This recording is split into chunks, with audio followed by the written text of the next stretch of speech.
Hello, my dear children. Children, today we are going to start with a new chapter, and this new chapter is gravitation. Well, the topic of the day is Kepler's laws of planetary motion. Well, before we proceed ahead with Kepler's laws of planetary motion, let us know the various planets of our solar system. And all the planets of solar system are very systematically or say beautifully expressed by this sentence. And what is this sentence? My very educated mother just served us noodles. So very first letter of each and every word of this sentence has the name of the planet hidden in it. And all these planets are in order of their distance from sun. Well, M of this very first word stands for Mercury, the planet which is closest to the sun. And then V of the second word, V stands for Venus, E stands for Earth, M here stands for Mars, J stands for Jupiter, S stands for Saturn, U stands for Uranus, and N stands for Neptune. So these are the planets in order of their distance from sun. And this sentence is what? My very educated mother just served us noodles. Mercury, Venus, Earth, Mars, Jupiter, Saturn, Uranus, and Neptune. Now, first law of Kepler's for planetary motion is known by the key terms. This is the key word. This is the key, say, phrase for this particular law. And what is that? Law of elliptical orbit. So according to this first law for planetary motion, all planets revolve around sun in elliptical orbit with sun over one of its foci. All planets revolve around sun in elliptical orbit with sun over one of its foci. What is ellipse? Ellipse is the figure obtained when we press a circle from the top. You make a circle and just press the circle from the top. And what happens? The circle flattens like this. And this figure is called as ellipse. So as per this law, all planets revolve around sun in elliptical orbit with sun over one of its foci. So what are this? This is focus number 1. This is focus number 2. Circle has got a center, but ellipse has two centers, and both the centers are called as focus number 1 and focus number 2. This is your major axis. This line is called as major axis, and this line is called as minor axis of the ellipse. And sun lies over one of its center, one of the foci. Say the sun lies here. If the sun lies here, sun cannot be at both the focus simultaneously. Sun has to be either at this focus or over this focus. Say sun is here. The planet revolves around the sun in elliptical orbit. This is the orbit of the planet. That's how the planet revolves around sun in elliptical orbit. So this way planet moves around sun in elliptical orbit with sun over one of its foci. Well, at this particular point, the planet is farthest from sun, and this position of the planet with respect to sun is called as apogee. APOGEE. Apogee, or it is also called as aphelion. Aphelion. Helion is an adjective of sun. Aphelion means farthest from sun. And when the planet moves to this particular point, planet is closest to the sun. And this position of the planet, when it is closest to the sun, is called as perigee or perihelion. Perihelion. So these two positions are known by these specific names, apogee and perigee. But remember children, this is not part of law. It is just for the sake of your general knowledge I am telling you. Law simply states that planet revolve around sun in elliptical orbit with sun over one of its foci. So let's move on to second law of Kepler's. The key phrase for second law is what? Law of aerial velocity. Aerial here stands for area, not for air, area. So law of aerial velocity. And the law is stated as line joining sun and planet sweeps equal areas in equal time. This is planet and this is line joining sun and the planet. This is your sun. So this line joining sun and the planet sweeps equal areas in equal time. That means area swept by this line as the planet moves from one point to another point. Yeah, is this area. This is area in its orbit, in the plane of orbits. So as the planet moves from 1 to 2, the area swept by this line is what? This shaded area. And if the time taken to move from 1 to 2 is what? T1. And as the planet moves from 2 to 3, if the time taken to move from 2 to 3 is what? T2. What is area swept? Area swept is this much. This is A1 or say this is A2. So whatever is the ratio of area, if ratio of area swept or area covered is same as the ratio of times T1 by T2. If the times are equal, then the area swept are going to be equal. If the times are in the ratio 1:2, then area swept would also be in the ratio 1:2. So area swept per unit time, dA, is the area swept by the line joining sun and the planet in the plane of orbit, and that area is dA. dt is the time in which the area is swept. dA by dt is constant. This is what is law of aerial velocity. That is second law. Now let us switch over to third law. Third law is known by the phrase law of time period. And according to this law, square of time period of revolution of planet around sun is directly proportional to cube of its average distance from sun. Square of time period of revolution of planet around sun is directly proportional to cube of its average distance from sun. That is, t square is directly proportional to r cube. T is the time period of revolution of planet around sun, and r cube, r is the average distance of the planet from the sun. So t square is directly proportional to r cube. If we remove sign of proportionality, we get what? T square is equal to k times r cube. So let us now switch over to significance of these laws. Okay children, the significance of first law. Well, first law says that planet revolves around sun in elliptical orbit. Now the question arises, why does a planet revolve around sun only? The straightforward answer is there has to be some force of attraction between planet and the sun. And by virtue of that force, planet revolves around sun. So planet revolves around sun in elliptical orbits tells us that there is a force of attraction between planet and the sun. So there is a force of attraction between planet and the sun. And by virtue of that force of attraction, planet revolves around sun. That is the significance of the very first law put forth by Kepler. Second law of Kepler says that aerial velocity, that is area swept by the line joining sun and the planet, is equal in equal time intervals. That means dA, the area swept per unit time, is constant.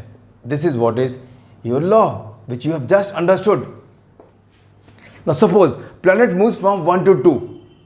As the planet moves from 1 to 2, say it covers the line joining sun and the planet, covers an angular displacement d theta, and the time taken to cover that angular displacement is dt. Both this d theta and dt are what? So small such that it tends to 0.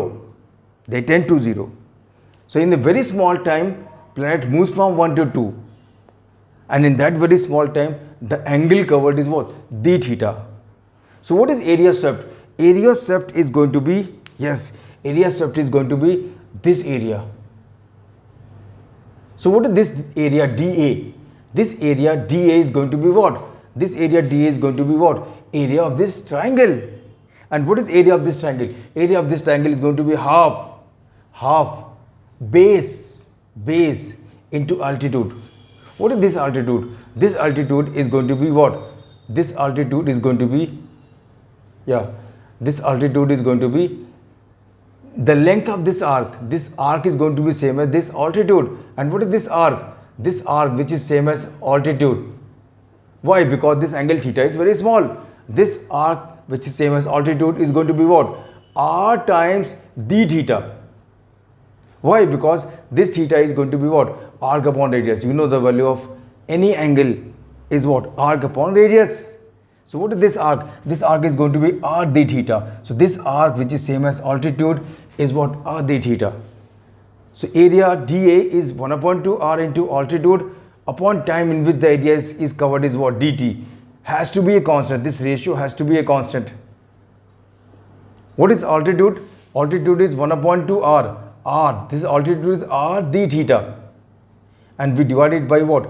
dt. And that is equal to what? Constant. Let us multiply both sides. See, 1/2 r square d theta by dt is constant. Let us multiply both sides by what? Say 2m. 2m. M is the mass of the planet. If we multiply both sides by 2m, 2 is a constant, mass of planet is also a constant.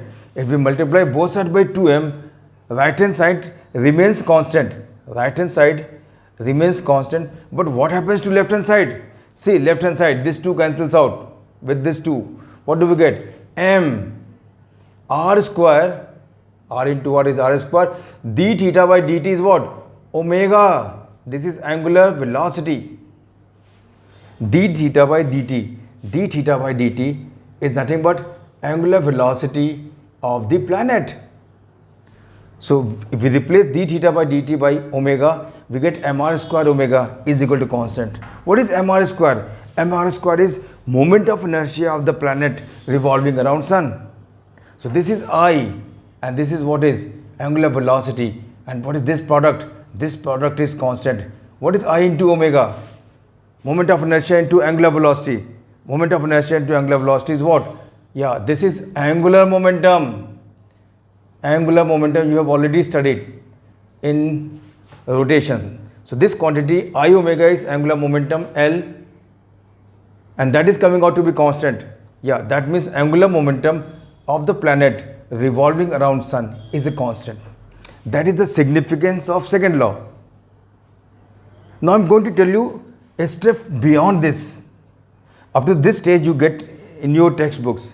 But what is the further conclusion drawn beyond this point? See, angular momentum.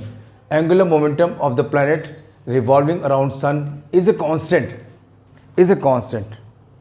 What is law of conservation of angular momentum? Law of conservation of angular momentum says that if there is no external torque, acting over the system, then angular momentum of the system remains constant. Angular momentum is coming out to be constant. That simply means there is no external torque. There is no external torque acting over the system. But there is rotation taking place. This planet is revolving around the sun, and there cannot be rotation without torque. And there is no external torque. This simply means the torque which is responsible for the motion of planet around sun is internal torque. And every internal torque, what is torque? Torque is the product of force and perpendicular distance. So this internal torque is going to be product of what? Internal force and its perpendicular distance from point of rotation. If internal force and torque, well, internal torque is force into perpendicular distance, that is present. This simply means the force which we talked about in the first law is an internal force. Yeah. So the hint of the force which is given by first law is an internal force. This is the ultimate conclusion drawn from second law. And when we say internal force, well, we are reminded of the 3 immediate properties and 7 other associated properties which we have already discussed. The 3 immediate properties are what? Internal forces are always in pairs. Both the members of the pairs are what? Always equal in magnitude and opposite in direction, and they always act over different bodies. So the ultimate conclusion from second law is that, yeah, angular momentum is constant, but if we reason out further, what do we come to know? We come to know that the force which is hinted by first law is an internal force. And what third law? Third law says that force, yeah, the square of time period of revolution is directly proportional to r cube. So what is its significance? Let us know that. Significance of third law. Well, children, third law says that square of time period is directly proportional to cube of average distance from sun. Well, first law hinted that there is a force of attraction between planet and the sun. Second law has given us the nature of that force. That force is an internal force. And third law is going to tell us the expression for this particular force, this force of attraction. Well, the force which is hinted by first law, the nature of force is internal force hinted by second law, is responsible for circular motion of the planet, nearly circular motion of the planet around sun.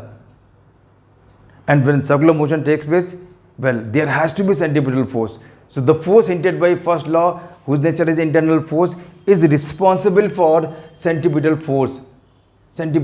And by virtue of that centripetal force, the planet moves around sun in circular orbit. What is centripetal force? Centripetal force is what? mr omega square. And what is this force of attraction? Yeah, let us say that force of attraction is F. Well, mr omega square. This omega is angular velocity. It is also called as angular frequency. This angular frequency is what? 2 pi by t. And according to third law, t square is proportional to what? R cube. That is, t square is directly proportional to r cube. T square is equal to k times r cube. So if we substitute this value here, what do we get?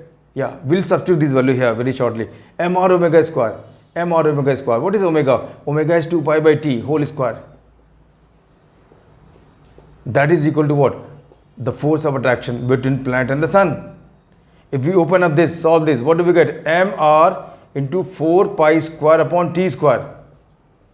That is equal to force of attraction between planet and the sun. What is t square? T square is equal to k times r cube. If we substitute this value here, what do we get? mr 4 pi square upon t square. What is t square? T square is k times r cube, and that is equal to the force of attraction. What is this force of attraction? See, this force of attraction is coming out to be what? This force of attraction is coming out to be, yeah, 1 power of the r cancels out, we get r square, we get 4 pi square m upon r square, and here we have a constant. So the force of attraction which exists between planet and the sun is directly proportional to the mass of the planet, and it is inversely proportional to square of distance between planet and the sun. So this is the conclusion drawn from Kepler's third law. So first law signifies and tells us that there is a force of attraction between planet and the sun. Second law tells us the nature of the force, and that force is what? Internal force. And the third law tells us the direction of the magnitude of the force. And this force is directly proportional to mass, and it is inversely proportional to square of distance. These conclusions are the basic for Newton's law of gravitation, which we'll study in the next class. So this is all for the time being from my side. Thank you very much, and God bless you all.